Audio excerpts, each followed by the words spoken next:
गर साथ दिया तो शहर मदीने जाना है।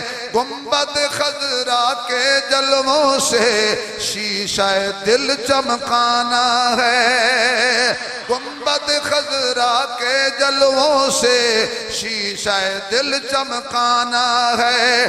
देता है कुरान गवाही है हुक्म रहमान यही। थाम लो दामन मेरे नबी का जिसने जन्नत जाना है। थाम लो दामन मेरे नबी का जिसने जन्नत जाना है। किस्मत ने घर साथ दिया तो शहर मदीने जाना है, जाना है। फिर खुल के पढ़ो, किस्मत ने घर साथ दिया तो शहर मदीने।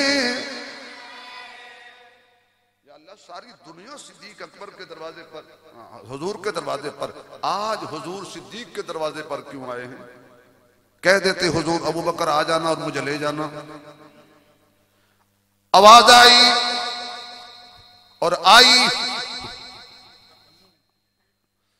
फरमाया मैं आलिमुल गैब हूं और मैं ही आलिमुल गैब हूं। अगर आज अबू बकर नबी के दरवाजे पर आ जाता और हुजूर को साथ लेके जाता, लोग कहते नबी लेके जाना नहीं चाहते थे, ये जबरदस्ती आया नबी को साथ ले गया। महबूब चंद कदम तकलीफ कर ताकि सिद्दीक का दामन साथ हो जाए, पता लग जाए ये जबरदस्ती साथ नहीं आया, खुदा की भी मर्जी है, मुस्तफा की भी मर्जी है, मुर्तजा की भी मर्जी